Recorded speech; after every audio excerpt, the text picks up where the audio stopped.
Нұрлан Өмірбеч. Құрметті Соцфондтың жетекшісі, негізі реформа деген бұл елдің жашосын оңдай тұрған реформалар жасаш керектілігі. Сілер тілекке қаршы елді наоборот қинай тұрған реформаларға кетіп отасыңар да. Мынау іштеп атқан пенсионерлерге базовый час төленбейді отасыңар да, тура?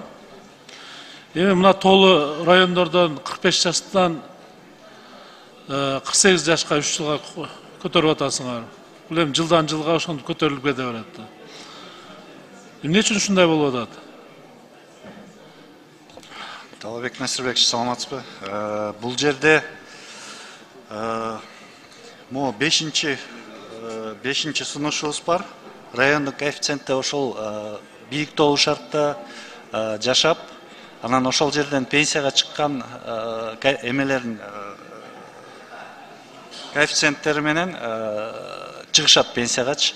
Анан ал бөлөк регионго барып жашап калса, ошол коэффициенттер алынып калат да. Биз азыр ошол коэффициенттер калсын деп атабыз, ал кишилердикичи. Ошол эле учурда дагы киргизип атабыз, акыркы 15 жылда орточо жаш узактыгы 4 жылга узарды. Ошого шайкеш келтирип атабыз бүгүнкү күндө. Бирок аны дагы 1 жыл деп киргиздик элек, 1 жыл эмес, ошо 12 жылга созуп атабыз, 12 жылда 3 айдан келтиребиз депчи. Бул мына толуу райондордогу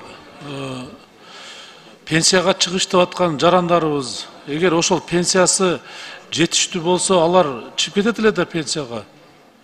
Чыгып кетет эле да. Ошол пенсия жетишпеген үчүн ошол жерде тытынып дагы толуу райондордо иштеп атышат да. Аларга колдогондун ордуна кайра биз азыр мындай бут тосуп атабыз да. Аларга жооп берейин. Аларга биз эметип атабыз, жана коэффициенттерин берип атпайбызбы, высокогоречь, алар пенсияга чыгып аткан учурдачы. Канча берилет? Неге базовый частты алып коюп атасыңар? Базовый алынбайт алардыкы. Биз төлөнбөйт деп атпайсыңар базовый? Жок, алардыкы высокогорьеде толук берилет алардыкычы. Высокогорьеде толук берилет, коэффициенттерин баары берилет.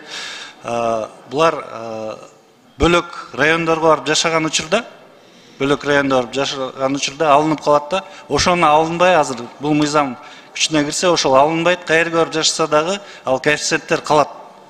Наоборот, ошондой шарттарды киргизип атабыз. Бактар Жеңишбекович, бул мындай да, бул реформа эмес да, бул элдин кызыкчылыгына карама каршы келип аткан мыйзам болуп атат муну. Мына өткөндө дагы кайтардык эле, кайра дагы алып кирип атасыңар да. Бул элдин кызыкчылыгына вообще туура келбеген мыйзамды алып кирип атасыңар. Дагы кайталайм, реформа мындай элдин кызыкчылыгы үчүн жасалыш керек. А силер элге карама каршы келе турган реформалар жасап атасыңар. Мен мына депутаттарды дагы чакырып кетет эле, мына мыйзамга бир мындай жакшы көңүл буруп туруп карабасак, бул элге карама каршы келген мыйзам болуп калып атат. Рахмат.